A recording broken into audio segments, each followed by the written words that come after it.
Hey everybody, welcome back to Double D Vintage Baseball Cards. My name is Dylan. I got the funnest episode, like the episodes that I look forward to more than anything. And that is Double D Vintage Baseball Card Grading Reveal. These are like treasure these. So I've got 2 drinks pre-made. I've got my hat on from Paul, Fast Breaks and Breakfast, and Leah. They sent me this. This was in the gift for Christmas as well. Angels are starting. I got my Scott Reindeer Studio shirt on. I was on a Misfits live. Guys, go check it out. It was super fun. It was Wednesday, hump day.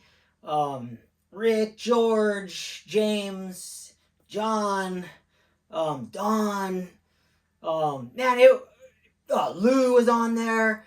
Popping in and out. Well, at the end, I had so much fun that, George is like, he has the craziest eye for vintage. His cards since the beginning of YouTube, he has inspired me to look at my cards on a deep level, condition-wise.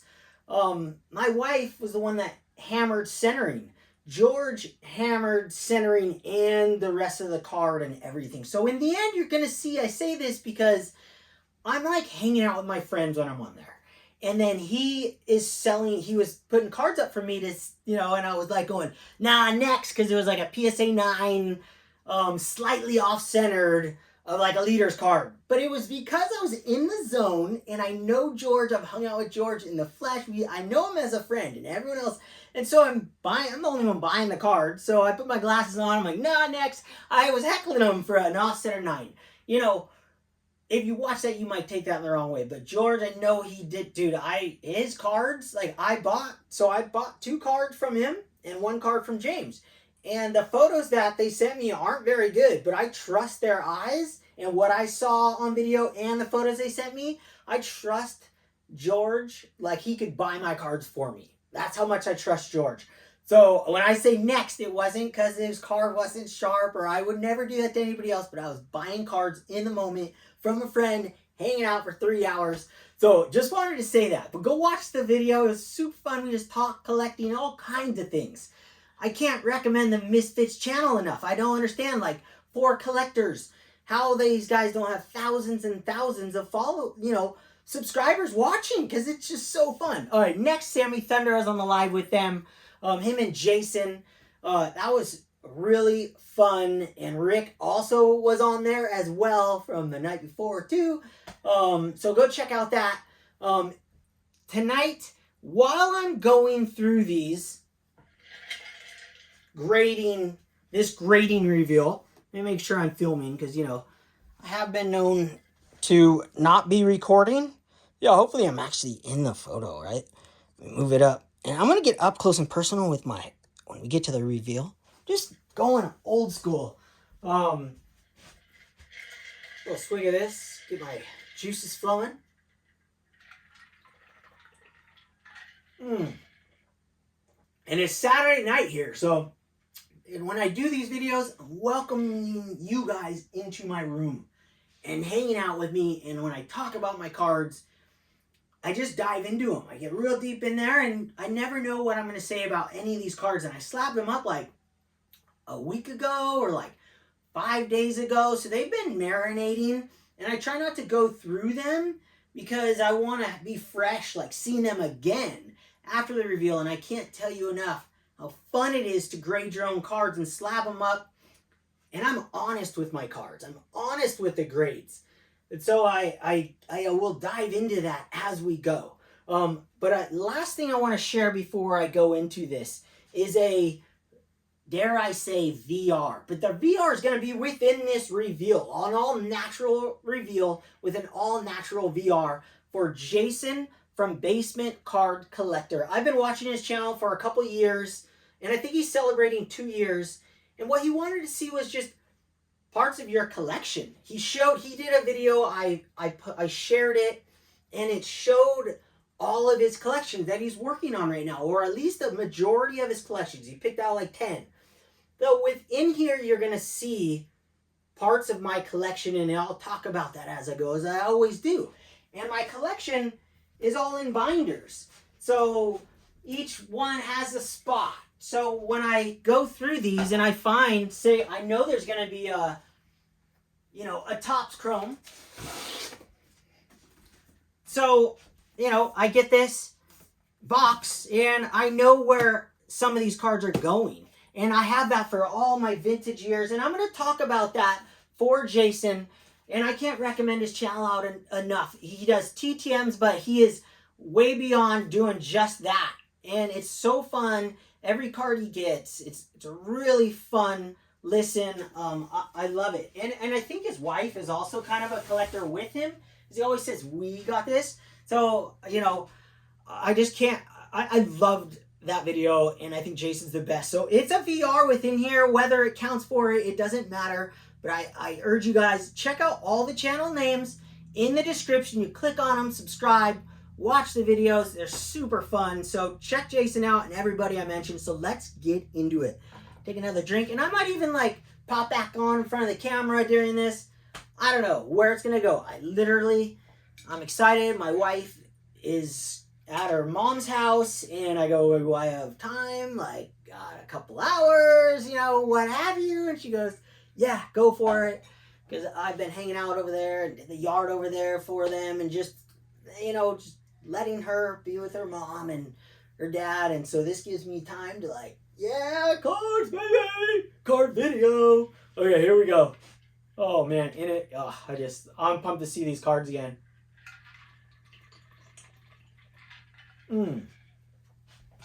All right, let me get in position. Get this drink here. Get the bystander drink right there. And then let me push this back. So, you know, you guys got something to look out maybe in between cards or in between focus. And here we go. Woohoo, baby. Giant grading reveal. Now, I've also got 2 slabs here, so I'm going to just share a little more as I go. And even if I don't get through every single card, I'm going to have a lot of fun. And whether you guys even make it to the end of this video, that's actually more like it. All right, let me get comfortable. Let me switch the focus to 1. Get up close and personal with these cards. I think this is a good spot. Actually, we'll go right here. Yeah, we'll go right there. That'll get a lot of cards. I'll probably move it around too.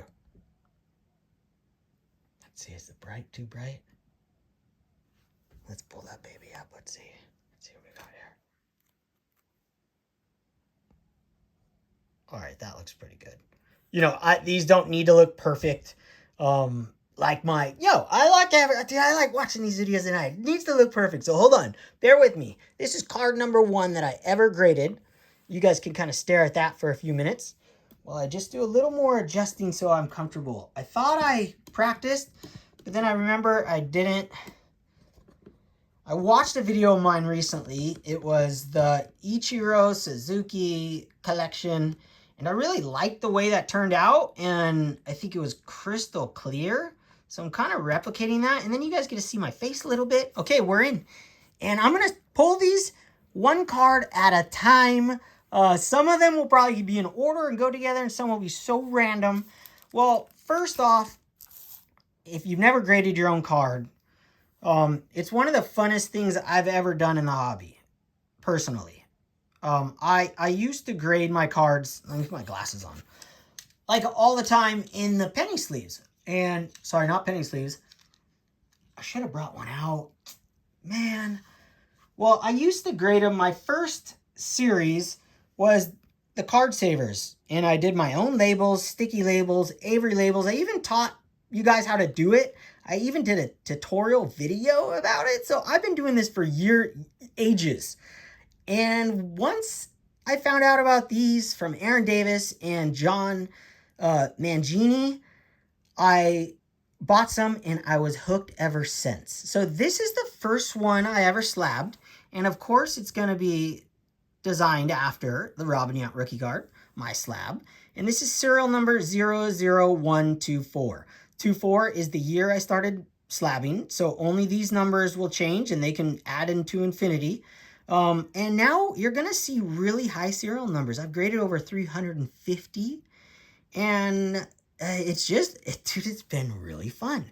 So I am no longer sending cards in to get graded unless I am selling them in particular, or certain ones like autographs or other things I want to be checked.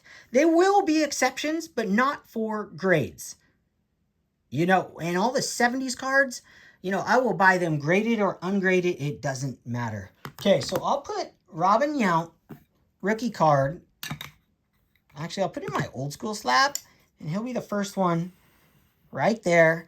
Now, I've got these Mag Pros, so if you ever want to go buy some, you should go on Adam's Splendid Sports page and watch his video about Mag Pros. You can make your own label with them. You don't have to do what I do. They will cut them out. You can write on them, send them in.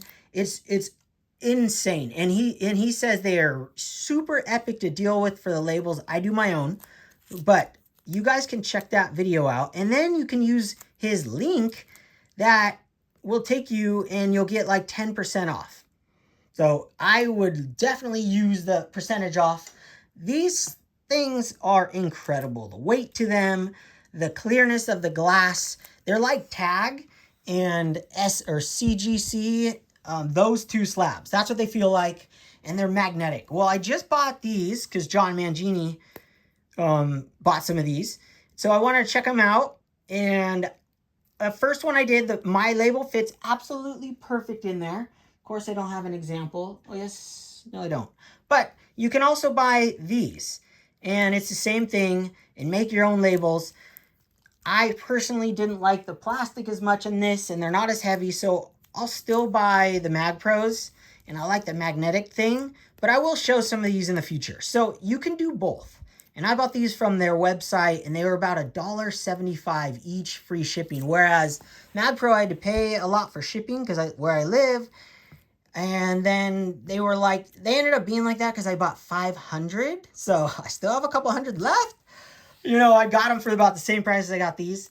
But these I can buy quicker. So I'll probably be cheaper cards in these, just certain ones. But these still look incredible. I don't want to take that from that. So actually, I got an example. Just so I give them a little credit. All right, yeah, so here's that one. Still looks insane, right? And that's with the sleeve over top of it.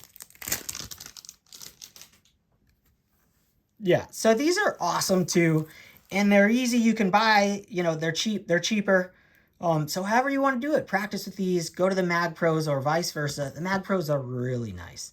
I mean, this is insane. Super nice. I just prefer the magnets and the heavier glass on those. Both clear and better than PSA, and paying $20 to get graded. So, okay, let's get into this grading reveal before you guys turn the channel. All right, card number 1 coming out.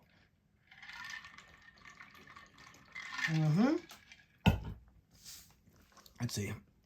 Turn this down just a bit. All right, this card right here. You know what I'm going to do? I'm going to cover that card on top so I don't see it coming. Oh, this is sick. 1993 Donruss Tim Salmon Elite Series. Now, these were the numbered to 10,000. There was no information I could find on how rare these were per pack, so I couldn't put that on there. But this card in particular is really special. I was given this by Jason, Mr. Fisher Bike, and I completely forgot to put his name there, so I have to edit this right here. And I had a note on the back of the card saver after I graded this, you know, before I put it in the slab, to put Fisher Bike's name and how he gifted it to me at the National this year, and I forgot. So also, when you're going through this video, if you see mistakes, because I've definitely made mistakes on spelling so many times, I'm doing a lot of these, point them out to me in the comments. Also in the comments, I love hearing what your favorite card was or your favorite moment in the video. You know, even when you guys make quotes of my quotes through the night, like, you know, I don't know what I'm going to say. I love those too. It's so fun. So yeah, I love this Tim Salmon. So here we go. This is going in my collection of Donruss Elite. I'm trying to get one card from every year. And this one actually fills a spot I did not have. I have, I want to say 91, 92. Now I have 93 and maybe 94. Oh, I had a 93 jumbo. That's what it was. I have a 93 jumbo. This is my first regular size elite. So I'm freaking stoked. Like, added this to my collection. It's been in the box to be added for a long time. Like I said, I got it at the National. Slabbing up your own cards takes a lot of time. And if you do it like me, you could do it. You can get the labels made with just your name and you don't want anything written. Take you 2 seconds. Look at that. Tim Salmon. That's a sick one. So Jason Fisherbike, thank you, sir. Let me just grab one from the middle here. I'm just grabbing them from the stack. I'll put the stack out there so you can see it. Ho, guys, this one's sick. Oh, I forgot I did this one. Oh my God. Let's just look at this thing. 1988 Topps Tiffany. How's that red background on this thing? Seriously.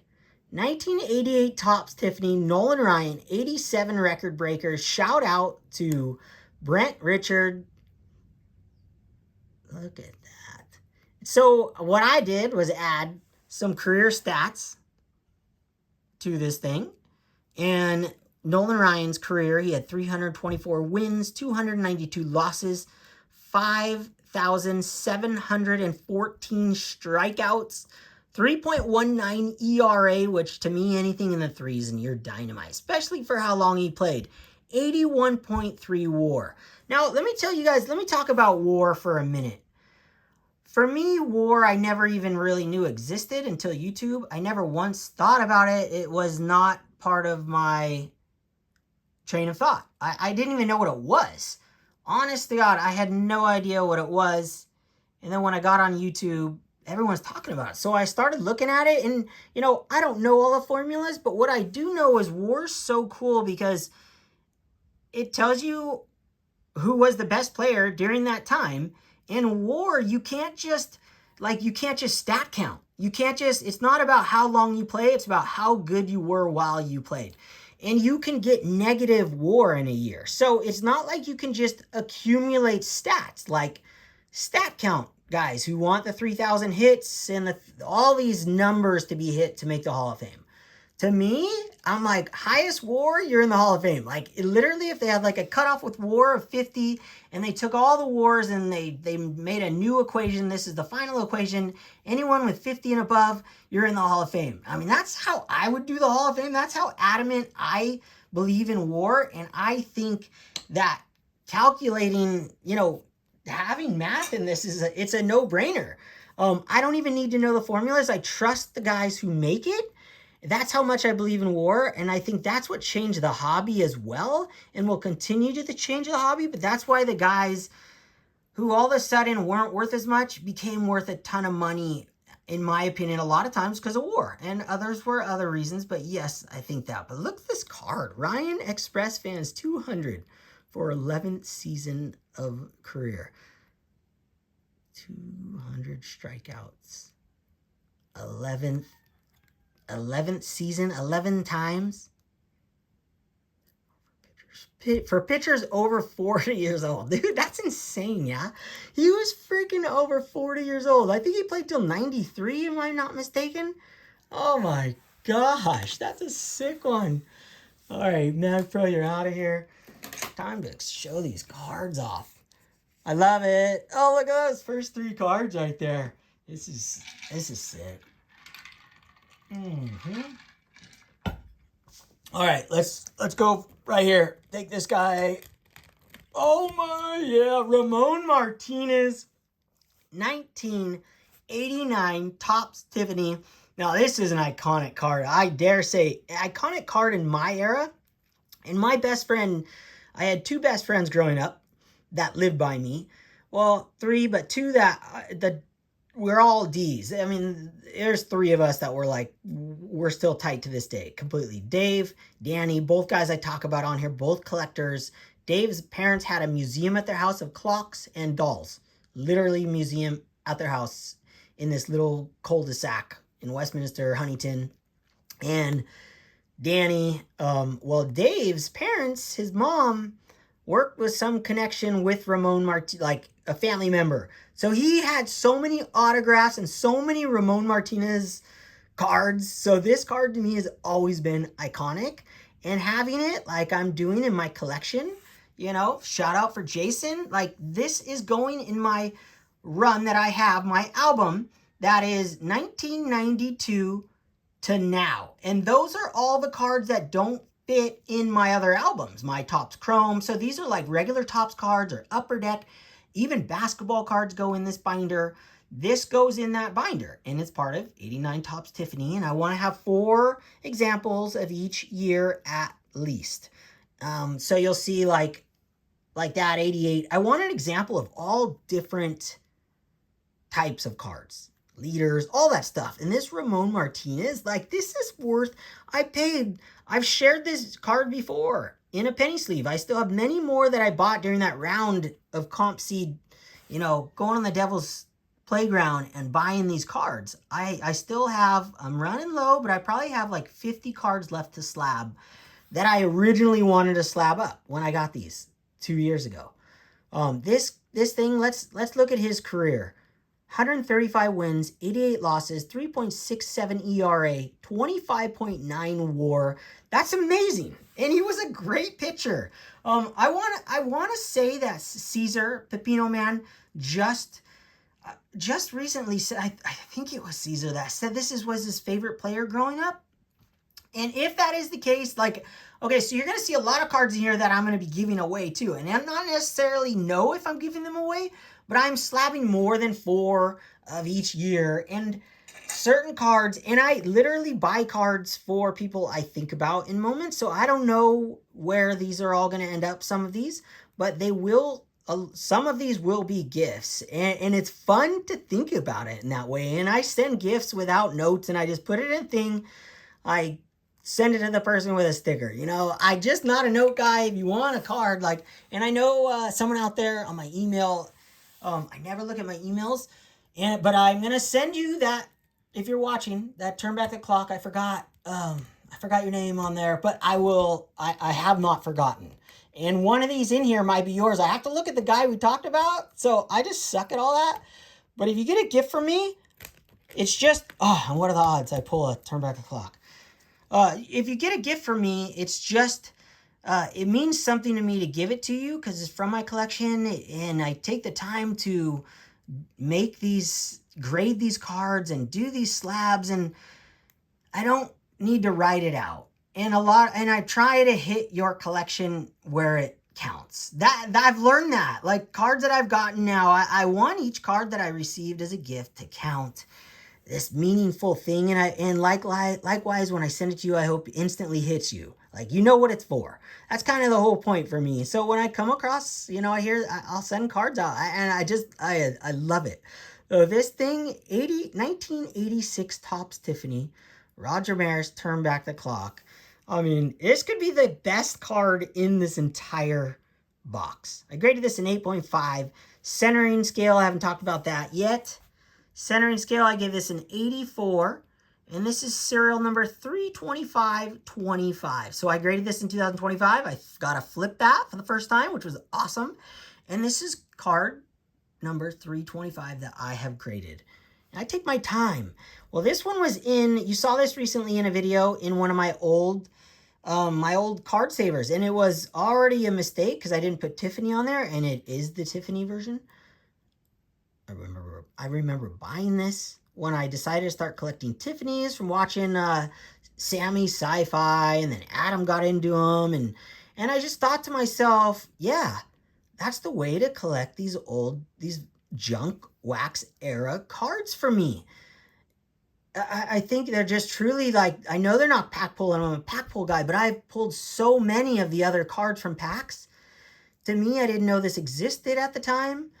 And I just love like having the value in these cards, even though this was like $1.50 probably. To me, it's always going to be worth $1.50 at least. Same with the junk wax ones too. I mean, those will be, you know how I think. My brain works in mysterious ways. It truly does. Oh my gosh, card brain, it's on right now. Card brain's on. That Okay, so I'm going to rank them. So I want you guys to rank them too in your chat. So as I rank them, they go to the front next to the Yount. And as I pull them out, that's just how they're going to go. Oh, wait. We got to do that. That Elite, I've been looking at because it's been on the top. So that's probably why it's not ranked right now. Those two are my two favorites. Ramon, I've seen him for a while. So that's another reason why I'm not. Just pulling these from the middle. All right. Let's go. Oh, yeah. Ryne Sandberg. What a perfect card to pull. This one, I literally was slapping this up thinking, I believe that Jason, Basement Card Collector, said in his collection video that he collects Ryne Sandberg. I believe that's what he said. And while I was slapping this, I thought of him, and I was going to put his name on there, but I'm like, well, I got to rewatch the video before I gift this to him. But if you are watching, Jason, and you did say that in your video, you collect Ryne Sandberg, I thought of giving this to you as I was slabbing it, and I want to give this to you if you collect him. I know you're a Cubs guy, Ernie Banks, and I believe you said that, so I've seen a few videos of, of people sharing their collections lately. And let's just look at Ryne Sandberg. So this card is sick, right? Look at this thing, deep blue. I hand picked these cards. I spent time on Comp C trying to pick out the best example of each card. Man, I can't tell if I'm focused anymore. Like, I'm the worst at this. I'm like going blind. I literally am going blind in front of everyone's eyes. You know what I'm going to turn off? I'm going to turn off this one right here. This might be confusing it. So, Jason, that card right there is yours.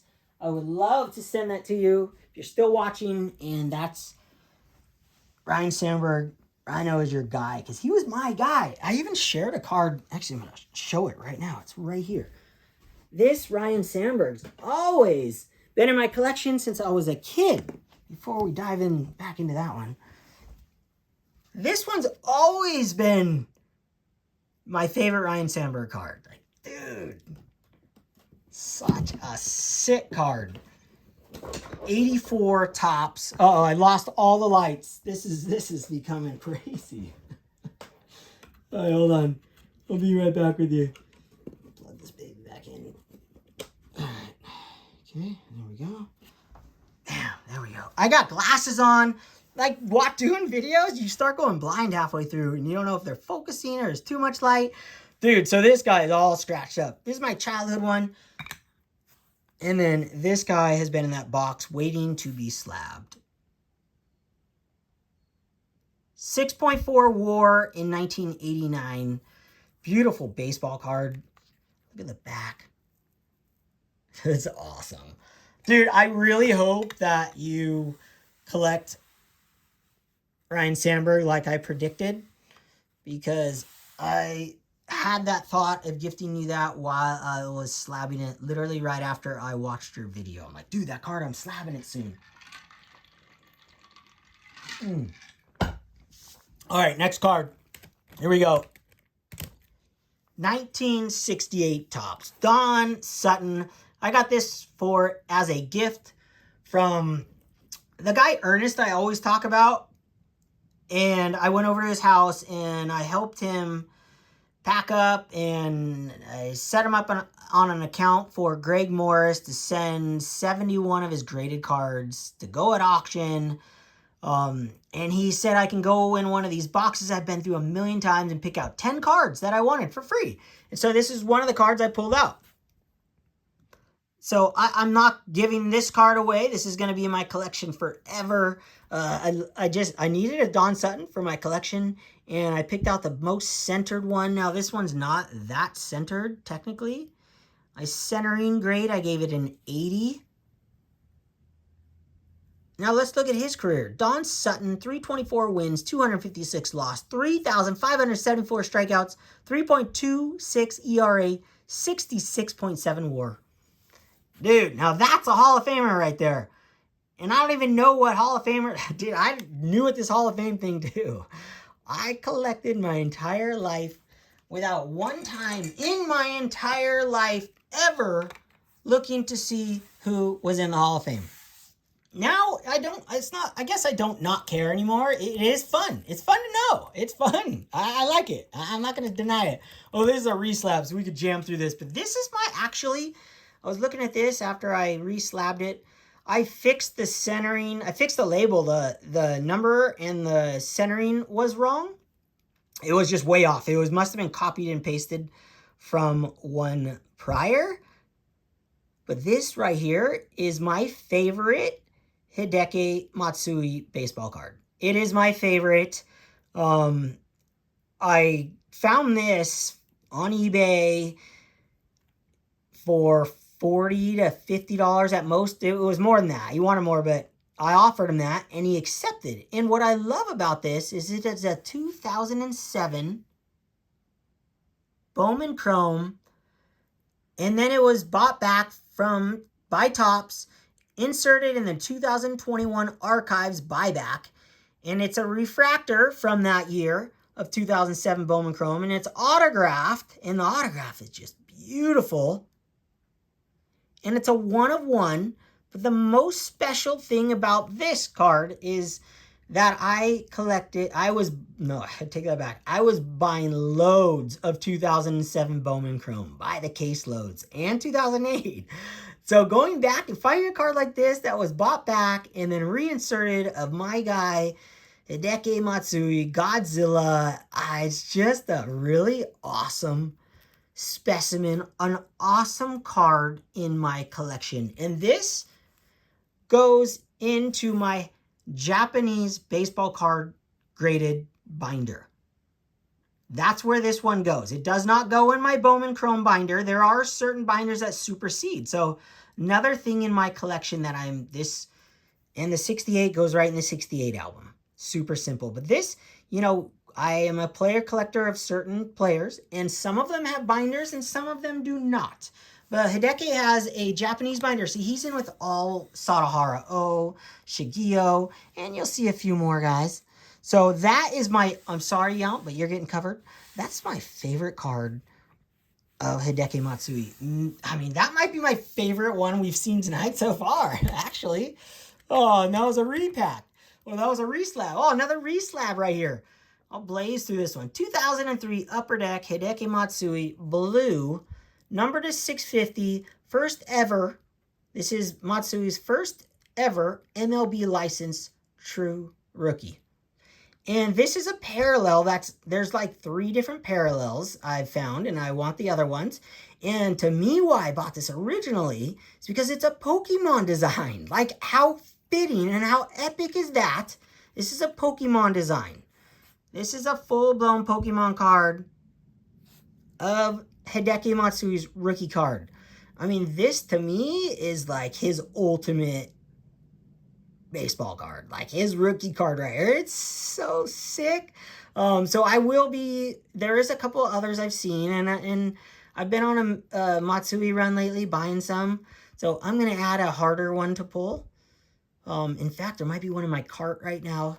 But man, I love this card. It's so sick. I thought about making the label blue, but I'm like, nah, my wife does a lot of work with these labels, and it's like, she's sick of changing them. But finally, she made me a whole page where they're all my different colors and everything. So now on, she doesn't have to change the colors each time, and I don't have to beg her to do it. And she can help me with my spelling errors.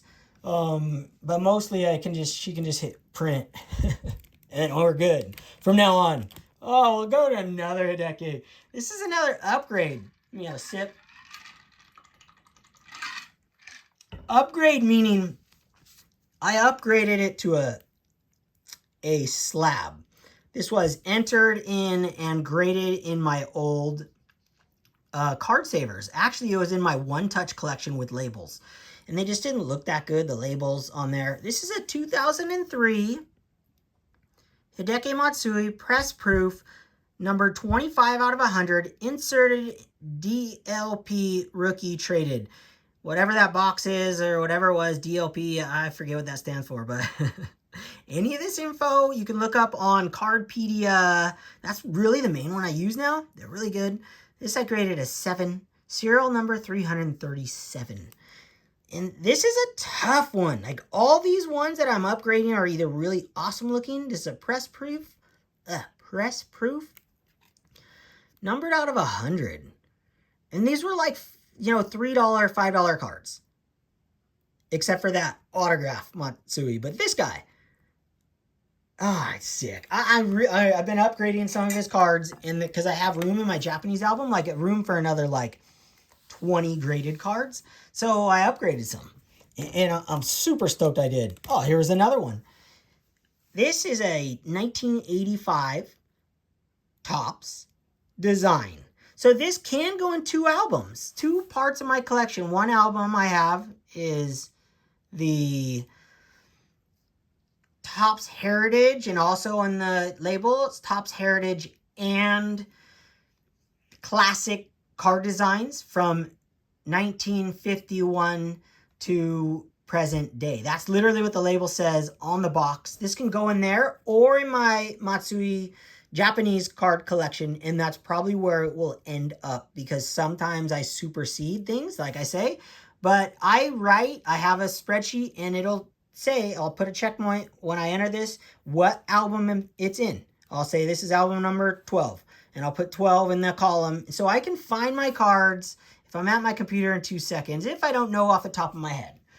So I love it. Yeah, so that's the 85 design. This one's numbered to 50. Really tough pull. 1 out of 1,908 packs in 2020 Topps. That's how hard that card is to pull.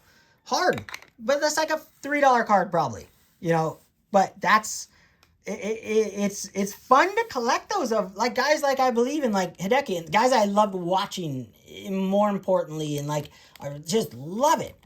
Oh, this is a Lou Rock card right here. Lou Rock TV trade in the jacuzzi. This is a 1984 Topps Tiffany. I've said the story so many times with Lou, but I have decided I'm going to give some of my cards that I traded from Lou away to other collectors. No, not this one. No chance anyone's getting this one of the Reggie and Rod Carew. I mean, how sick is this card? Bert Campanella. I mean, this card is insane.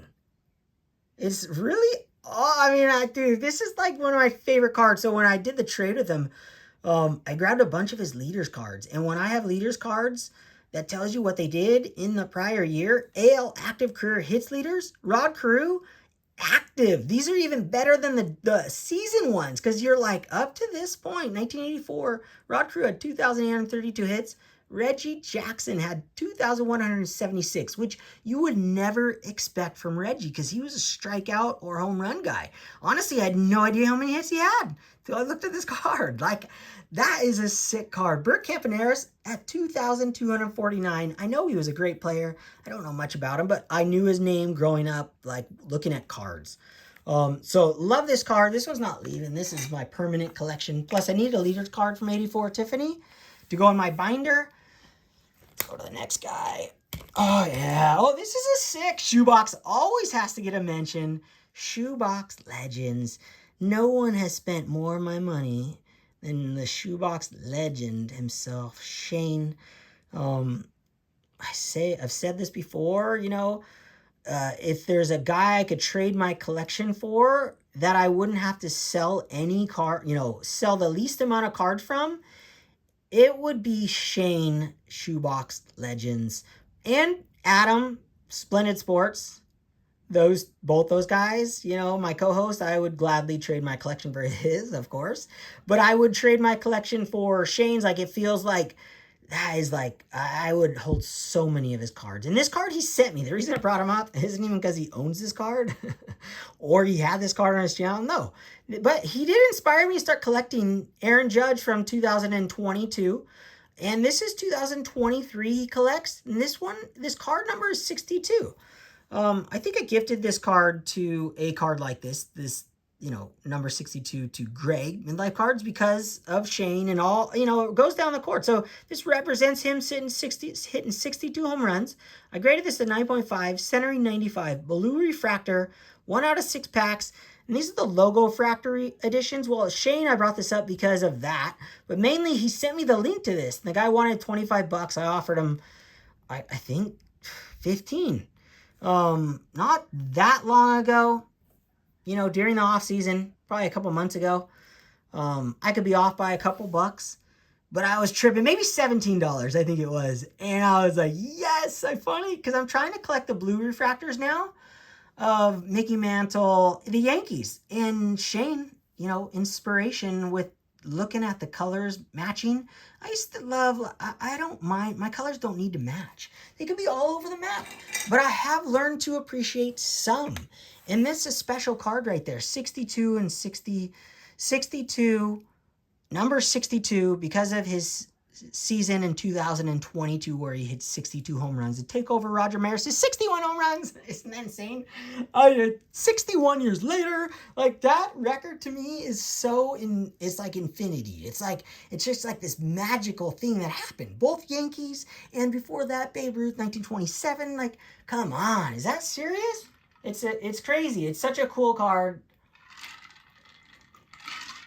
So that in particular will go into, it'll supersede the Topps Chrome binder. That will go directly into my Aaron Judge 2000. I collect his 2022 and his 2023 Topps Chrome, Topps, any ones that I want to collect, any of the parallels I want to collect. That goes in Aaron Judge's binder. All the other Topps Chromes, like if you'll probably see one in here. Other Topps Chromes, no, maybe not. And this one, I think I put them away before I showed them. You might see one at some point. You will, those will go in the Topps Chrome binder. All right, what do we got here? Frank Robinson, what a perfect card to share. I tell you, man, in the moment, bam, to share. After talking about Shane Shoebox Legends, he was really going heavy on the Negro Leagues cards this last year, 2024. And Frank Robinson in 1975 was the very first African-American manager. Frank Robinson, 1990 Topps in particular, is like a card that when I slabbed this up, I thought about Shane.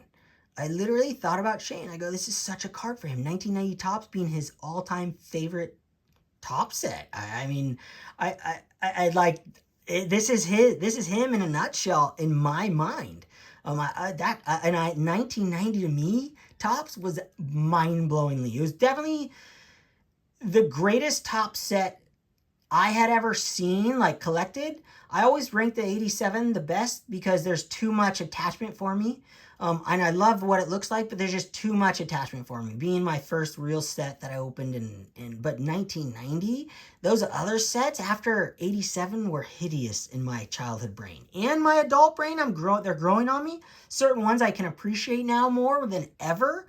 I truly love 88 Topps now. The simplicity is like 61 Topps, but 90 always just gives that bang. It's like, that is a unique set. It's the Saved by the Bell set. And I always say that it is Saved by the Bell in a nutshell. I was watching that in that era.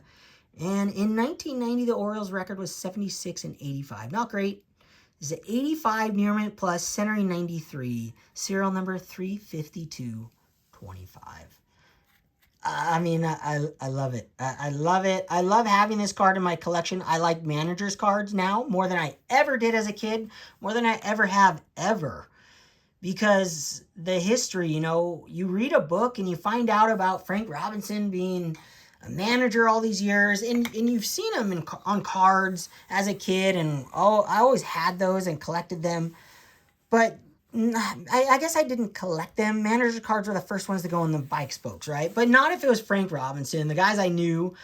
But other managers, first ones to go on the bike spokes. So it's fun to more appreciate these manager cards of the greatest players of all time. Frank Robinson, legend among legends.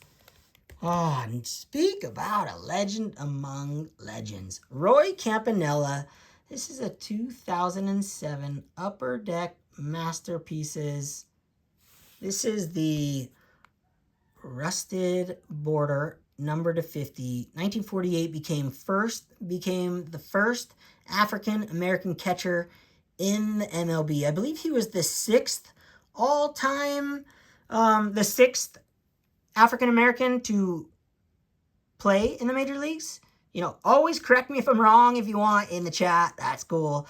But Roy Campanella, I believe he had 3 MVPs. He was compared to, by other players in the Negro Leagues, to Josh Gibson, meaning he was compared to who's the better catcher. When Roy Campanella came up to the majors, I think he was 26, if I'm not mistaken. And also, his arm was mind-blowing. Like, I don't know stats of catchers, okay? So I'm saying this off of being naive, I guess, to other catchers' stats, but I believe he was like 60 for 40, like 60% throwing guys out in at least his first season and first numerous seasons, and even deeper in his career, I believe he was like 50% or better. Like, that's insane. I mean, absolutely insane. And he was a monster hitter as well. So he is one of the greatest ball players to ever walk the face of the earth. When you combine both his stats from the Negro Leagues and the MLB, and that he was a catcher, and then he got in a car accident in, I don't know, 50, end of 57, 58, or I think it was 58. And then he got paralyzed, and he has that one card from 59 that celebrates him. You know what? One more cool thing, and this is numbered to 50. This is like a $3 card. Back to the card. I'm lost on Campy right now.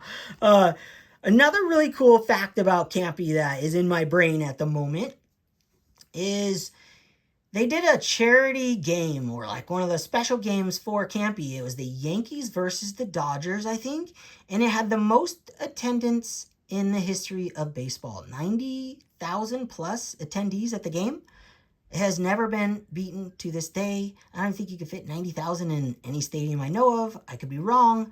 Absolutely incredible. Roy Campanella. I mean, dude, that's a sick card right there. And I already have slabbed up like 3 other masterpieces, and I already graded this like a few months ago. I'll grade cards way prior, you know, sometimes. Sometimes I'll get them in the mail and I'll grade them right away. And then sometimes I'll wait, and sometimes I'll grade them and put them back in the box if I have time to grade some cards. I do a lot of different things. Oh, this is a sick one. Well, this is cool right here because I have another one right here. This 1975 Topps Bob Gibson. This is the mini version. You'll see that print line across the top. Hold up here. So obviously you know what collection this is going in. And that Campy goes in that 1992 box all the way to present day box, the random top. Anything that doesn't go in another box goes in there with a date. And I have other dates prior and stuff, but that box, that's going to go in there. This Bob Gibson mini. So I started looking, this is my favorite Bob Gibson card, period. Like, his rookie card's extremely iconic and special, and I will always rank rookie cards my favorite because it's a rookie card. Like, I'll never get over the fact that it's a rookie card. You just can't get me past that fact. But this card, for a Cardinals card, for one of the scariest pitchers to ever play, the guy never smiled at people. His teammates loved him. And they all got together, family events for the Cardinals clubs back then. All the wives, they did picnics. They stayed at the same hotels together. They really got along. And I think that had a lot to do, you know, the chemistry, you can see it on the field, right? You can see it in the stats. And Bob Gibson was a legend, and the Cardinals had some incredible years with him. If it wasn't for Nolan Ryan, before I got my Bob Gibson, oh man, I have it on my desk right here. Before I got my Bob Gibson Fleer 1963 card that is right here. Oh my gosh, I hope I didn't break a card. That was hectic. Holy holy smokes. You know, I got this crazy tower going on. Lights got to be perfect because I'm going to watch it in 3D later, you know. Dude, when I got this card as a kid when I was 12 years old, this has been on my desk because I shared this in that live with the Misfits, I think. Bob Gibson has been my guy. And I read a book all about Bob Gibson. I've read books with Bob Gibson in them. He was an incredible person. And that team of the Cardinals. And this card, if it wasn't for Nolan Ryan, this card made me a super Bob Gibson fan. And I want to know everything there is to know about Bob Gibson. He played for the Harlem Globetrotters. Dude, what other ball player played for the Harlem Globetrotters? I think there might actually be one more, but that's insane. So I got this. Oh, I'm jumping the gun. I bought this Bob Gibson 1975 Topps Mini. It is not centered top to bottom, but right to left. It's a super insanely hard card to find centered without this print line. And I bought this card raw for like $5 or $7. And I saw 7s with the print line. And so I said, well, I'm just going to buy this one. And I think it was sharp. And I go, you know I'm not going to be able to live with the print line, but I will find another one and I'll be able to give this away or trade this away. And I wanted the card. I'm kind of at that point in my collecting as well, where I'm realizing like sometimes it's more important to have the card in a condition that I can at least just live with. Well, I can live with this and I would proudly display this on my wall, but I got it and I looked at the print line and, print lines are the worst, right? But it's on all of them. You get a 7. So I graded this a 7 PL for print line. Centering 83, because this is a 7 all day long. Career 251 wins, 174 loss, 3,107 strikeouts, 2.91 ERA. Guy was nuts. 89.2 WAR. Huge WAR. Like I said, the longer you play, you can go negative WAR. And this card's sharp. It's sharp as a tack. Like, it is sharp. Things real sharp. Well, I obviously was going to get a different one at some point. And one popped up and I go, well, shoot. Turn the AC on. Getting hot in here. Getting hot in here. Well, I had to go for it. Let's just pull it out right now. It was $4 or $6. Buy it now. And I have not graded it. But this one's top to bottom. This is not, dude, these minis are tough to find centered. And they're tough to find at all. I guess not at all. There's probably like 10 or 15 or 20 of these Bob Gibson up there. But centering's impossible. And the color on these are all over the place. The color on this is way better than in the 7. And that's just like PSA. That would be a 7 in PSA. They would judge that just like I would judge it. If you have a grader who knows what he's doing. This one I have not graded yet. But this one looks better. And this one would grade lower, I can tell. It's probably in the 5 range. Especially when you got a little dog-eared. Could probably just fingernail that dog ear away, right? No problem if you want to fix a dog ear. I'll always fix dog ears. Always. There's no creases, wrinkles. I'm stoked on that. It's like $5 and look at this card, right? It's like the greatest Bob Gibson card ever. So I'll slab this baby up as well. And that other one can be, a gift of sorts. Or I'll trade it. If someone's out there looking for one, I will be trading that thing off or getting rid of that other one after I slab this baby up. But I'm definitely realizing I was looking for a penny sleeve. Dude, I have a stack in here. And the penny sleeves I use are the penny sleever, which I've never given proper credit to. If anyone's still watching at this point, I've never given proper props to. He gave a whole bunch of these bags away, and people were giving me their bags. I was asking, you want those? And they're like, you can have them. Oh, dude, I took like 5 bags home at the National. So, and I love their product. I love it. I love their Card Saver ones. They don't bend. They're not bent. And they're not dusty. So, I love them. Okay. That's getting slabbed. All right, let's keep going here. We can break out drink number 2. You know I'm just going to keep going. Look, I have limited time to do card videos. I share this museum inspiration room with my wife. We have our desks in here.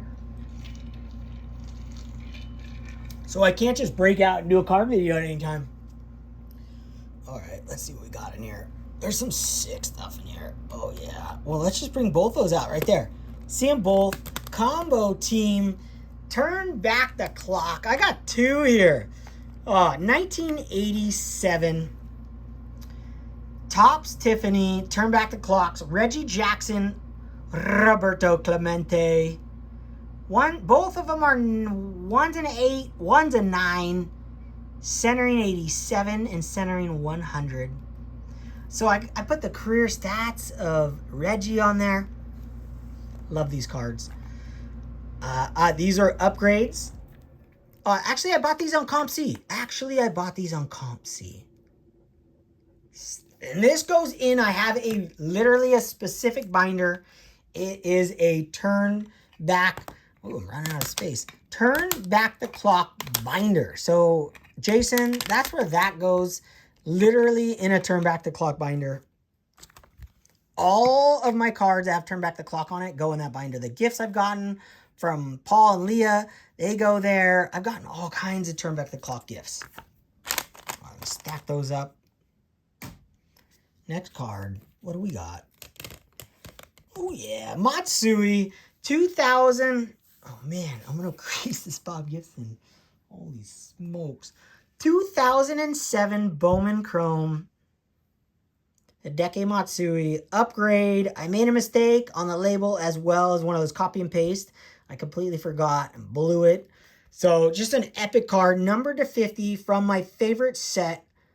Favorite Bowman set of all time is 2007 and 2008 because of the nostalgia I have for the amount of boxes I cracked open and the minimal amount of golds that you would get from them. I mean, when you saw these golds and the other parallels in this pack, it was like, they're so insanely shiny, the edges. It was just a sick moment. It was so much fun. I mean, I always, breaking is fun, but breaking your own packs, opening your own, I'll never understand paying someone to open your cards for you. My brain broke when I found out that existed. It just doesn't make sense to me. But obviously I'm okay if you guys do, because it's not me. Bill Ripken. Oh, this is the one. So I slabbed this 1989 Fleer F-Face card. And you'll see the bad word right there. And as a kid, I was never told I couldn't collect this card or anything. But I knew about it, but I was a really good kid. Like, after a certain point, after first grade, I was a really good kid until 7th grade. And then I became myself again, like just me, just having a good time, having fun. I was still a good kid. I didn't do anything crazy. But this card, you know, having this in my collection, I was, as my wife was going through, and she's like, "What's F-Face?" I go, "Fuck." It's fuck face. That's what it is. And she's like, "What?" And I go, "Yeah, look at the bat barrel. When I was a kid, that bat barrel said fuck." And I was like, and she's like, "Wow, that's a cool card." I go, "Yeah." So this is the second F-Face I ever had. And the other one I sent to PSA, and I did not think it was going to get a high grade. Just like Junk Wax Hero, just got a 10 back because it had yellowing and chipping too. They love the chipping on this stuff. So this one, I graded myself a 7 because it's got this curve to it right here. Nothing that I can't, there's no crease or anything. It's just the card's curved. And I don't know. I have something against curved cards because I had a Roger Maris rookie that was curved, and it always bothered me. So I sold it. You know, I know it's not an issue and they probably wouldn't grade off on that. But nonetheless, this is a 7. And mine came back a 9 before, so I sold it. So I got this from my buddy Ernest, who I sold all those cards for, who I talk about in the beginning of the video. I actually bought this from him. I had a little stack of cards that I bought from him. You'll see some more in here. So that's a special card for me, and I'll never sell that card. That's in my collection. This is the upgrade Hideki Matsui, Donruss signatures, decade proof, numbered to 10. These came 1 4-card pack inside a tin. Inside tin I put, but it's inside of a tin. So you get 1 pack with 4 cards in it, and a manufactured suggested retail value or price for the box at the time it came out was $50. That's the information I love to put on these slabs. And there was no rarity how hard it was to pull on the Cardpedia site, so I didn't put that. This is numbered to 10. This is his rookie card. And this is a 5. It has a scratch. This is actually graded an 8, I think. And then the case was broke in half when it showed up at the house. Opened it up, and there is a scratch on it. So I told the guy, but I said, I still want the card. So he gave me like 75% off the card. It was probably $10 for the card, all said and done. And it's numbered to 10. And it doesn't distract from me. So actually, you can only see it. You can see it right there. It's really hard to see. I actually had to take the case off to when I graded it again to double check my work, and it's there. But it's a sick card. It's a sick card. Goes in my Matsui collection. All right, we're down to these bad boys. Yaz 1970 Topps. This is one that was in my buddy Ernest's collection, in that box that he said, grab 10 of any cards. It's definitely, I'm going to give this card away to somebody. I graded this at 2.5. 88 centering. It's a beautiful card, but there are wrinkles on it. Right there, you can see it. Right there. There's one. Oh, maybe that's the only wrinkle on it. Oh, there's another one right there. And I put 2.5 good plus because the eye appeal is there. It's a beautiful card, but I already have this card. And it means something to me, but I already have so many cards from Ernest, and I figured, you know what? Being in my collection, I'll share some of Ernest's cards with my fellow friends. So someone will be receiving this card when it hits the spot in the moment. This will not stay in my collection forever. I'm excited to give it away, in all honesty, because of the story behind it, and I know it'll be meaningful for whoever I give it to. Next one's another card that this one's staying in my collection. Ramon Martinez, 1973 Topps. I mean, this card is sick.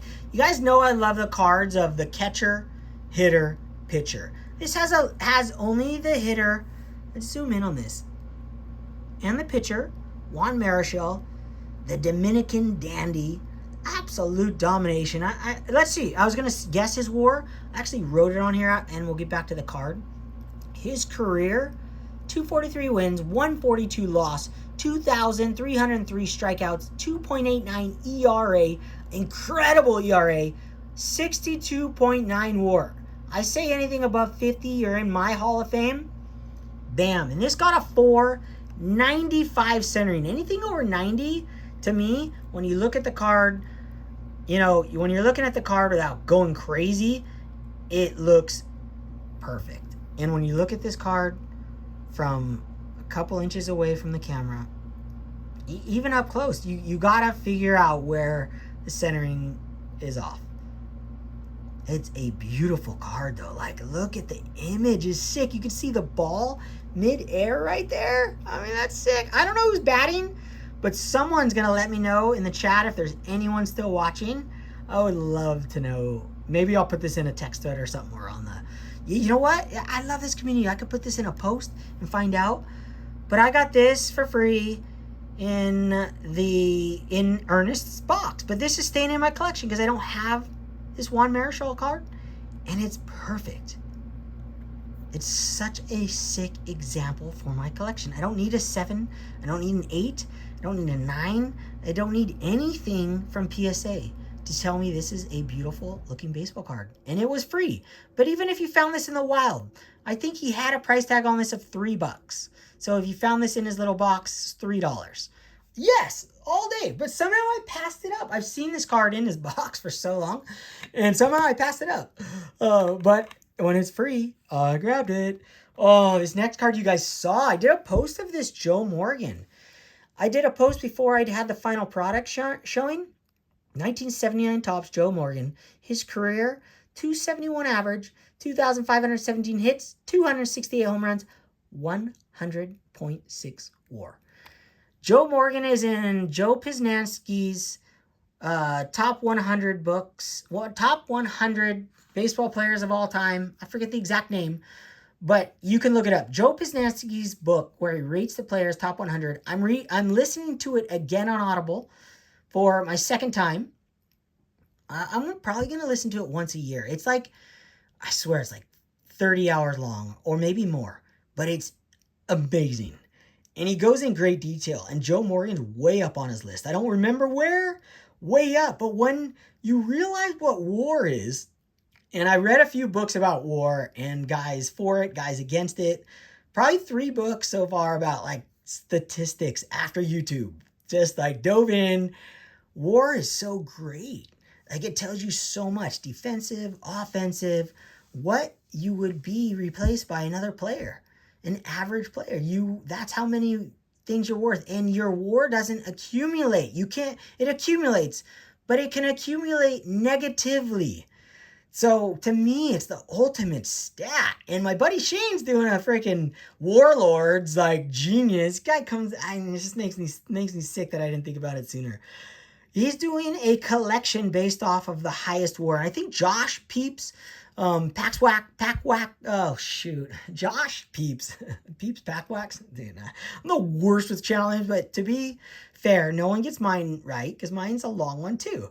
It doesn't matter. And the Warlords, I think having the highest WAR in a season is phenomenal, and I think WAR is the best number we have to describe a player that is the greatest of all time. And Joe Morgan's on that list.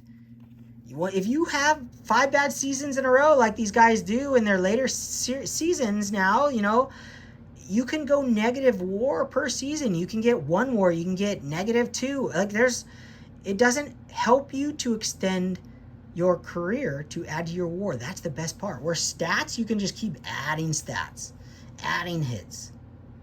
I love this card. This came back from the graders, so I did a partial reveal.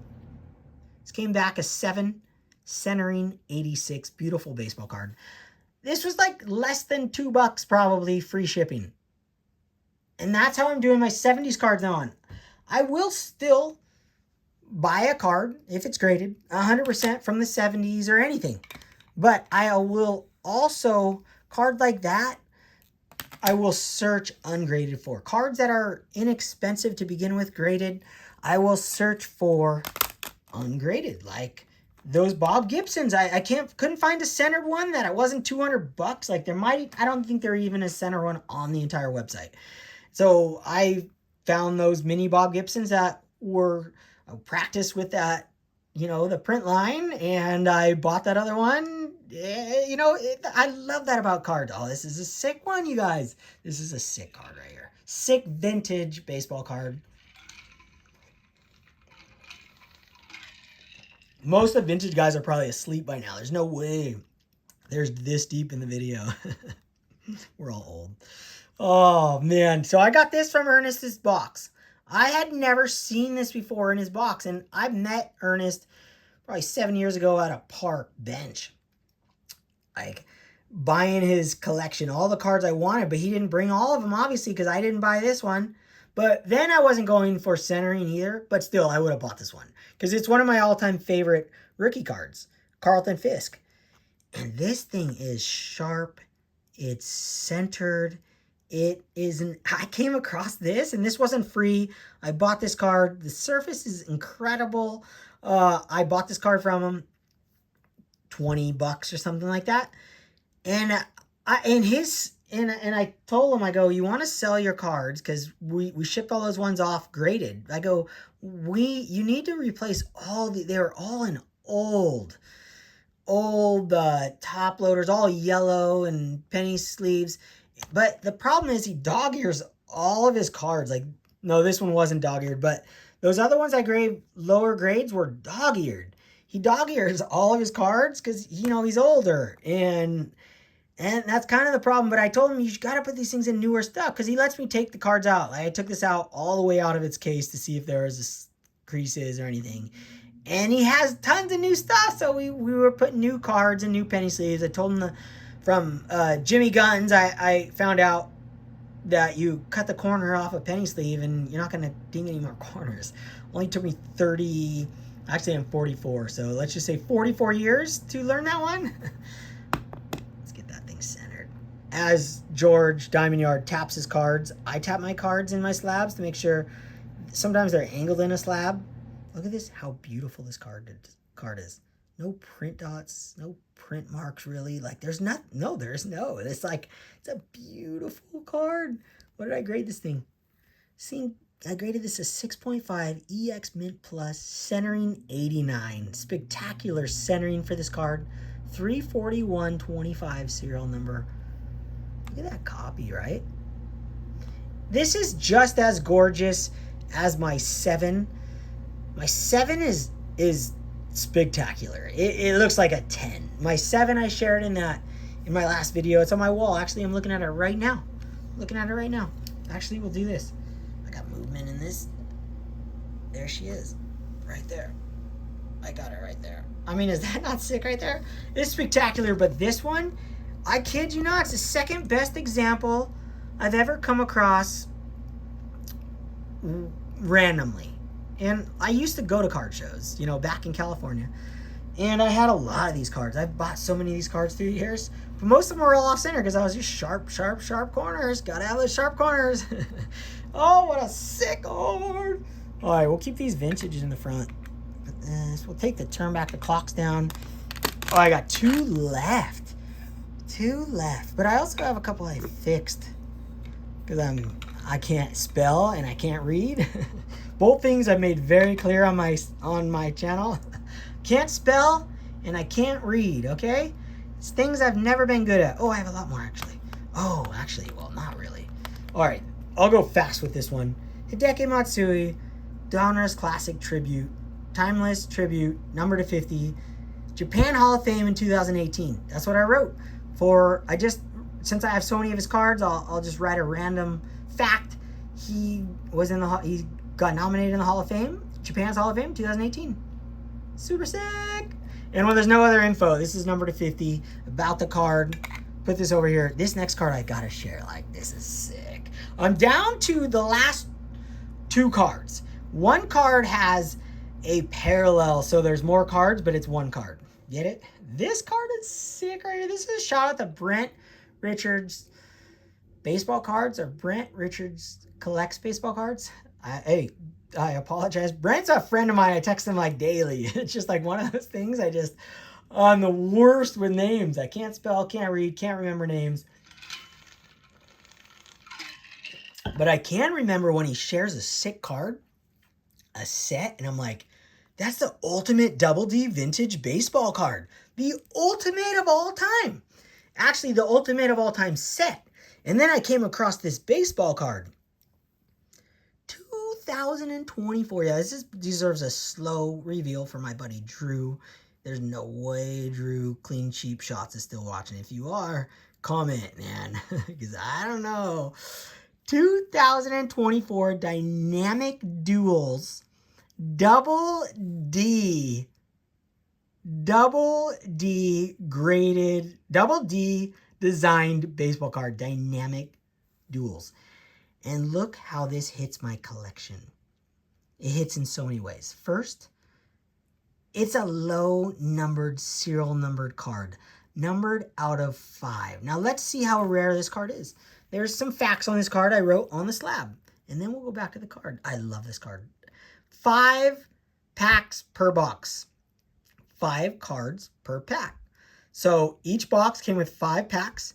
Each pack came with 5 cards. Manufactured suggested retail price was $164.99 for a box. So the rarity, it didn't say 1 in so many packs for the orange, but I kind of like looked through after I bought the card. I had seen a lot of these go at not this card itself, but other Mike Trout, Mickey Mantle. There's some sick ones from this set that I'm gonna get. But I want the scarcest stuff you can get. This was $60. I won this at auction on Fanatics auctions website. And it wasn't graded, but it was slabbed up in a card saver. Like I used to do my old slabs in a card saver with CGC. Just said authentic. And I love that. So I bought this on there. I won this at auction for $60 total with the 20% commission. It was $60. Numbered, this is Ichiro Suzuki. My guy I collect. You can know that. I did a whole video on Ichiro. Hideki Matsui. Yeah. I collect Hideki. Yeah, I do. And I love the Yankees. And I love Ichiro. And this is the DoubleD card. And Brent Richards shared this card, my friend, or shared this set. I mean, I was all over it, but I don't want to just go out and buy any of them. One just hit the spot in the moment. I go, oh, baby. This thing came back from the graders at 10 gem mint 100 centering. So I have all confidence in the world that if I sent this to PSA, they would grade this a 10. 100%. I would guarantee that. I'm being so strict on my cards. I'm not even like PSA. I don't give my cards 10s unless they have 0 flaws that I find. 0 flaws. No tiny little misprint or anything. They don't get 10s. They get 9.5s if they have something that maybe is detectable. 9s if they have one tiny little corner scratch. You're at least an 8 at best. So I'm so strict and I have all confidence. And that's what I love. I don't need to send it anywhere. This is my collection. This is going in my collection. I truly treasure this card. It's a really special card and it's new. I get it. It's new, but that's okay. It's okay to collect modern cards as a vintage collector because it's the history of baseball cards. It's the history of baseball on this card. It's such an awesome set, and it doesn't have to be worth a lot. And yeah, I spent a lot on that. Like $61 or $60 is not nothing. Like that's a lot for a modern card. It's a lot. I totally get it. But I'd rather spend the money on that card and have the enjoyment that I get out of it. And I think the gamble is worth it. It's not a gamble. I'm not saying that card's going to the moon, but I do think that in the future, this is a card that will hold its value, whether it's worth $60 in the future or it's worth 120. I don't know, but I am very confident in the fact that this card is a very collectible card. And I love that about my collection. So where that goes is in my Japanese baseball card collection. Shout out to Jason. Like you're still there. Last card is a multiple card situation. Maybe I'll even split this video into 2. Do like a 30 minutes today and then 30 minutes tomorrow. I don't know. Maybe I'll just run it. But this next card... Oh, I got a couple more. I'm going to share these 2 cards before I share the last card. This one is from my buddy Lou Rock too. Steve Carlton, 1984 Topps Tiffany. I forgot I separated the pile. Let's just look at Steve Carlton's overall career. Why? Because it's on my slabs. 329 wins, 244 loss, 4,136 strikeouts, 3.22 ERA, 90.2 WAR. Traded with Lou Rock in the jacuzzi for these cards. I was out of the jacuzzi when I looked through his stack, but we made the deal in the jacuzzi. The deal was made. Unbelievable looking baseball card, right? Like his wind up in that jersey, the Phillies jersey is sick, that light blue. And this is a highlights card. I love this card. I love this card.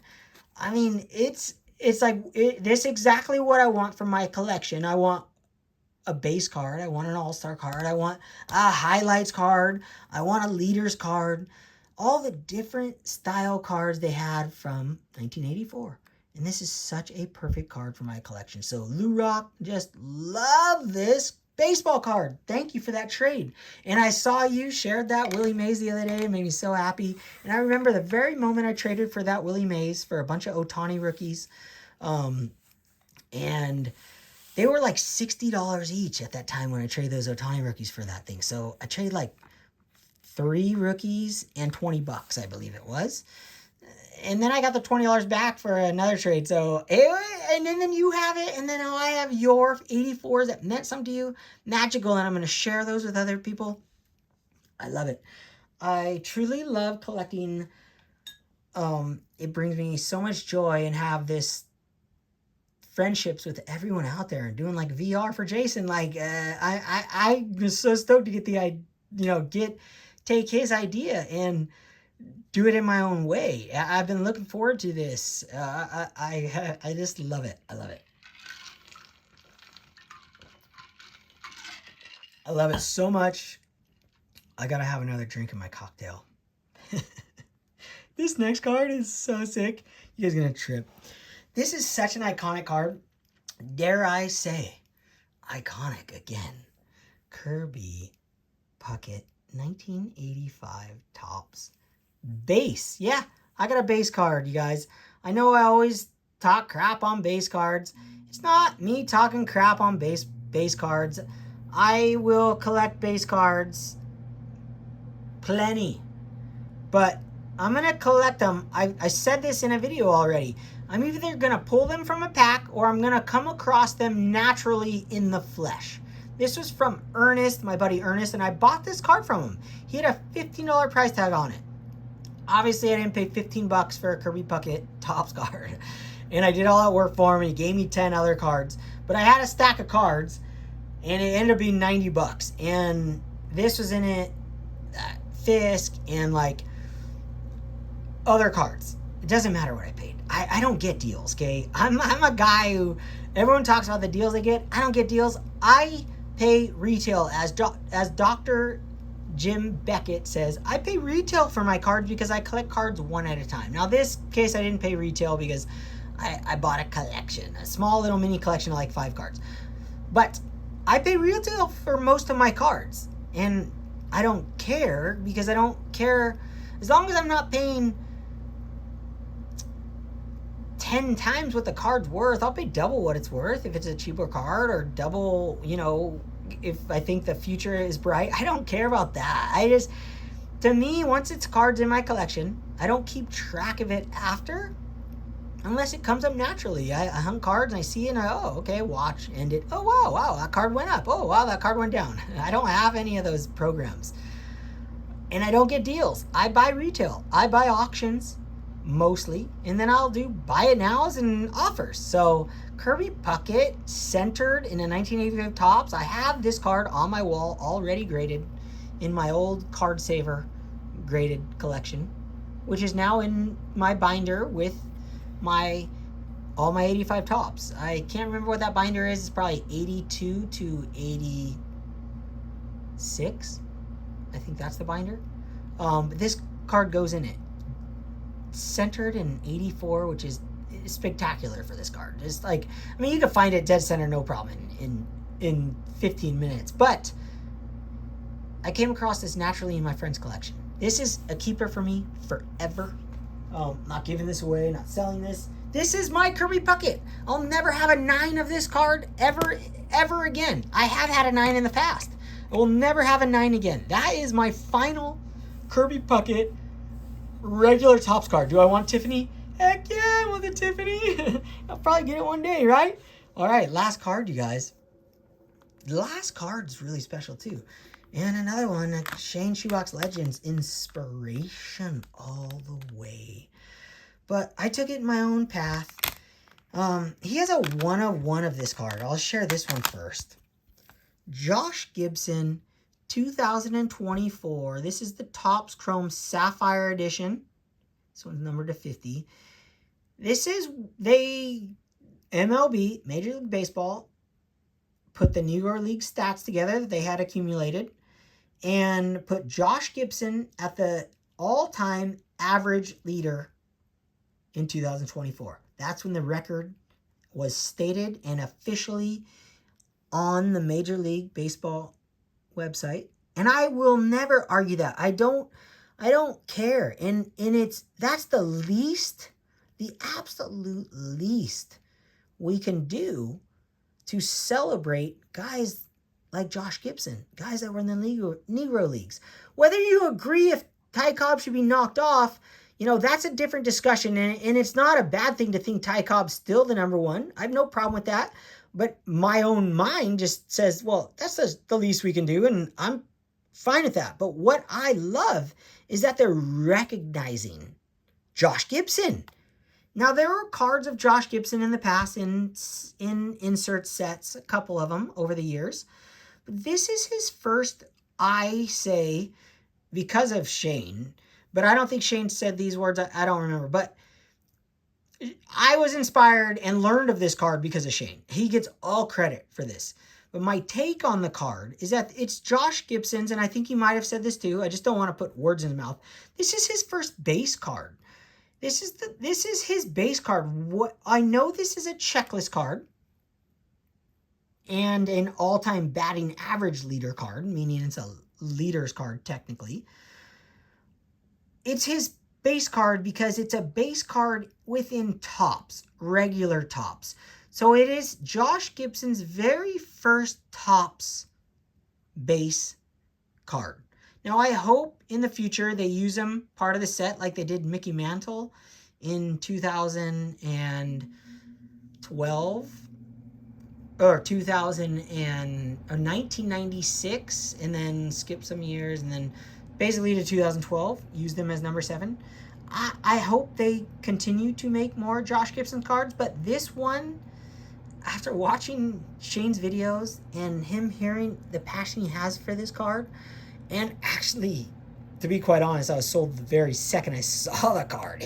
Josh Gibson sliding in on the grays, like, it's such a sick image that I was sold. But to go deep into the card, I truly think this is a very special card. Like, there's like a Bowman first card of his now, and that goes for giant money. Same with Pete Rose, same with all those guys, Bowman first. Well, this is his first Topps base card, so to speak. And this one's numbered out of 50. And these were inserted in Topps Chrome Sapphire boxes. And I don't have the pack odds on here. Why? Because I completely forgot to put them. Grade this a 10, centering 100. I think I paid $42 at auction for this card. All-time batting leader at 372.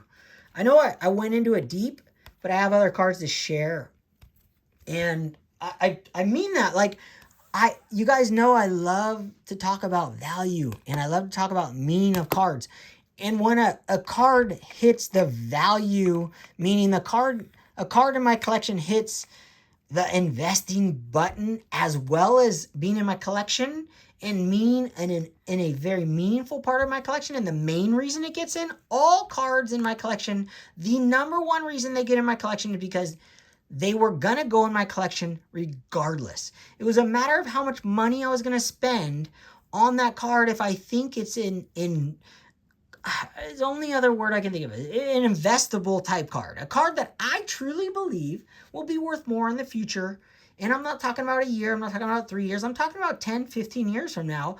Like most cards, a nostalgia button will hit, people collecting 2024, and they'll realize Josh Gibson, this is his first card. Base card, so to speak. First Topps card. Like, it's sick. I sold some Josh Gibson inserts from older years, but this, to me, is part of the base set. And most importantly, 2024 being the year that MLB recognized Josh as the number 1 all-time batting leader on the charts. This next card is the same card for you vintage guys.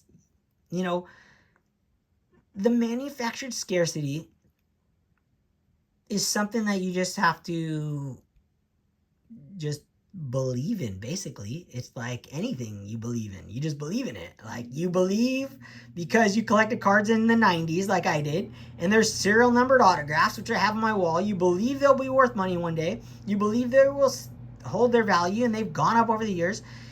And then the 2000s came, and you believe those went up. And you just have to believe in sports cards in general to understand the manufactured scarcity. I get it. It's a belief. And I believe that this card is one of the sickest cards of all time. In 2024 Topps update, they did this independence of Josh Gibson. And what's more American than this? I mean, America's not perfect, but it tries to be, and it strives to be, and it is an amazing place to live. I love America. I love it. With the flaws and without the flaws. I love, and I've been blessed to live in America. And Josh Gibson has earned his place in history way before this card was printed. He earned it during the time he played, but he's receiving it now in 2024 as the all-time average leader. And this Independence Day just represents that. And then look at this custom label my wife made. I mean, dude, Independence Day numbered 74 out of 76, all Independence Day from the very beginning. 2018? Correct me if I'm wrong, anyone, I forget exactly. These are numbered to 76. If they ever get rid of this, there will be an uproar like there was with black. And I understand that. And these are one of the best, I think the best Independence Day from the very beginning. The first year was amazing, 2018 I think. And this year is spectacular, and 25 is insane. These are 1 in every 372 packs. And then you have to pull the card you want, right? So I get it. You have to have trust and faith in the manufacturing scarcity that these will hold their value, because this isn't a cheap card. I spent $50 at a buy it now. Grade this in 8.5, 86 centering. Oh, $52. All said and done. I bought 2 of these. Where's the other one? I bought 2 of these, this exact card, in the same day. I bought both that were available. Because when I believe in a card and I love a card, I'll buy doubles and I'll sell it later. And I said that for decades, and I started selling my doubles over the last couple of years with those higher grades, and it paid off. And I'm going to do the same thing. Card that I love, I'll buy doubles. So I have 2 of these, and they actually graded the same. So same 2 cards basically, both numbered 76. Next card is one I always wanted to own. I always wanted a Memorial Day camo from Topps. And Josh Gibson had one, and it was up for sale. And yeah, I paid a decent amount of money for this, $80. So whether this card's worth $80 one day or even worth $80 now, honestly, I have no idea. But it's numbered 25. And they're 1 in every 1,130 packs. And this thing came back in 100 centering. The centering's spectacular on this. All the other ones I have of these, the centering's not great. But the centering's spectacular. And how's this label? Oh, I never showed the back of this. Dude, look at the back of this. My wife's so sick. She didn't design this. She pulled this off of, she pays for whatever. She pulled this off legally and used the American flag, right? Camo, same thing. Copied some camo, but look at this freaking label. Look at the back of this thing. Is that not insane? So yeah, I'm gonna collect. They call them Memorial Day camos. I'm gonna collect camo cards. I wear camo board shorts all the time, so I love camo, and now I can have cards that have camo on it. And this is my very first one. I've always wanted to buy one because I've seen Mike Trout camos. They go for a lot of money, and they're not that great. Like, I get it, they're camo cards. Like, it's a camo card. Like, it's just manufactured, and but I don't care. Manufactured cards have held value over the decades, and now more than ever, seeing cards come back like they do, and me and Mangini have talked about this for years. Like our old cards, I went through a phase where I bought massive cards. You guys have no idea. Like, I tell you guys how much I spent on cards back in the day, graded cards and stuff, but or boxes, but I never told you exactly how much I spent on graded cards back in the day. Like, I had so many, like Kobe Bryant, PSA 10, refractor rookies, like. I had I didn't know they were going to jump to the moon during this ridiculous COVID thing and never fall back to Earth. They just still are way up there. And I'm going to collect cards from the 2024s. And I'm going to take the same philosophy. Yeah, cards are more popular now. Yeah, they make more parallels. Yeah, they're less technically rare because there's more parallels, but there's still not that many parallels in tops, and there's more collectors, there's more humans on the planet. I'm going to take the same strategy from back then that I got scared to hold on to, that I sold after they all doubled, the Jordan rookies, all those vintage, huge stuff, guys, huge. I'm taking the same strategy into the future of my collection, and I'm not scared anymore, because then I was using a credit card and, you know, like, dude, selling cards, like, it was like a different time. Now I'm using money that goes into the cards. It's lost in the cards. I'm not buying these cards because they're going to go up in the future. I'm buying these cards because I love them, and I think they're going up in the future, and or it's just, the money, once it's in the card, it's the card, okay? I don't need the money back out. Lord willing, I won't ever need the money back out. And before, like, I was buying cards on a credit card, and, you know, like, dude, buying them up, scooping them. So I'm taking the same strategy, but in a much more responsible way. My life's different now, and I collect cards differently. Well, same. I collect cards the same, look at cards differently, and things like that, but I still collect cards, right? And I'm going to collect cards. I'm going to be more confident knowing that the trend is back. Like, the collecting world is real right now. It's booming. Now, the economy could stop everything as far as, like, collecting, like, everything crashes in value, but the collecting doesn't crash because the economy crashes. The collecting of people, the hobby growth is real. And whether the economy crashes or not and cards go down in value doesn't mean the collector world collapses. No, we are building new collectors every day. It's like when I was in, you know, back when I was 10 years old, where collector growth was building, it was growing. I truly believe that as a collection whole, this hobby is in like a super cycle, like a 10-year cycle, I said, and I think we're like 3 to 4 years in. And I think this thing continues to build momentum. And that's how collecting works. They go in strides. Now, that doesn't mean the cards hold their value. Cards could plummet to the bottom of the earth because the economy crashes. And that will happen if the economy crashes. But that's not my brain anymore. My brain is, when the economy comes back, it's just like when you buy stocks. You buy the ones of the stable characters that will come back, and they'll come back 10 times stronger. Well, the hobby is growing on a number basis, and most people are not spending big money on cards. They are kids collecting cards just like we did when we were kids.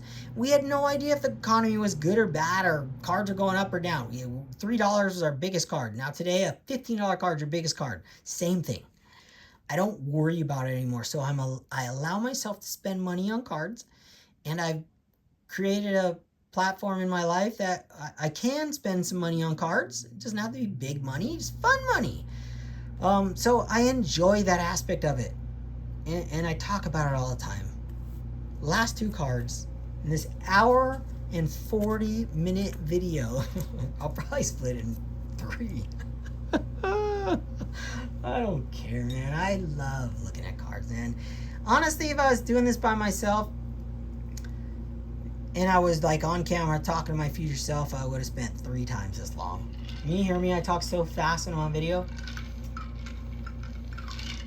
I'm trying to speed things up, but then every time I look at a card, I slow things down. Last 2, actually I'll share this last one. This one came free. This yellow version, Josh Gibson, yellow version. Now these ones came one per pack, one per hanger pack only. One yellow card per hanger pack. I'm going to give this card away at some point, 100%, because I only collect, besides my one-touch collection, but I only collect in my slabs and in this card, the rare stuff. The manufactured scarcity rare stuff. This was free with a purchase of my other one of those for $52. Both were $52, and one came with a free one of these. And I call this like a $7 card, right? In a slab. Well, I'll give this away at some point. Absolutely. To someone at some point in my life. Next two cards, last two cards of my video. Thank you guys for watching, man. I love talking about baseball cards, and I know I go deep diving on some cards in here and just like go on tangents about who knows what at the moment, but that's the whole point, and that's what I love to watch. I love to hear people's honest opinions about anything about cards, because I've been doing it so long by myself that having other people that actually care and listen, it's awesome. This last two cards, they're so funny. This one, this is 1960 Manco JCM 13A Isao Heramoto. I know I said that wrong, but I spelled his name so wrong I butchered it in the prior slab. He survived the atomic bomb, and I'll go so far into him in a future video because I have a really big card of his, a rare card of his, that I picked up not too long ago. But I made one, and I made a mistake, so I had to cut this little square out and put the old one in there, but the rest of the info. And I also reslabbed this one and spelled his name correctly. And that last one was from Shane. That was a gift from Shoebox Legend. He was an all-time hit leader in Japan. Incredible player.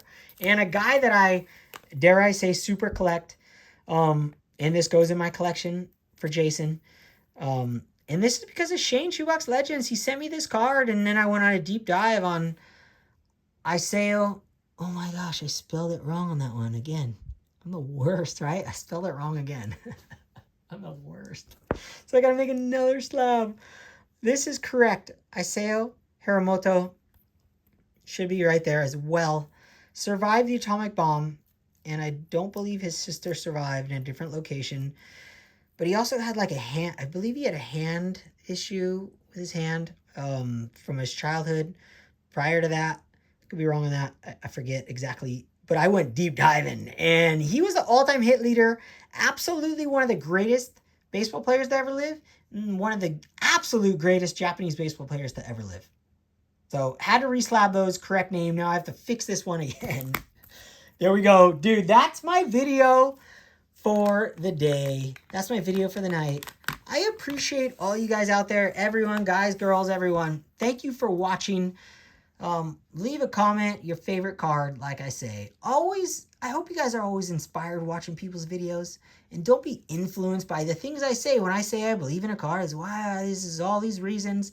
Just collect the cards you want to collect. Spend the money you want to collect. You can buy $1 cards and have the best time of your life. You can buy this Yaz 1970. Looks perfect. It's got wrinkles. You can buy this card for $5 all day long. And just as meaningful as someone who buys a 10. Kid you not. So collect how you love.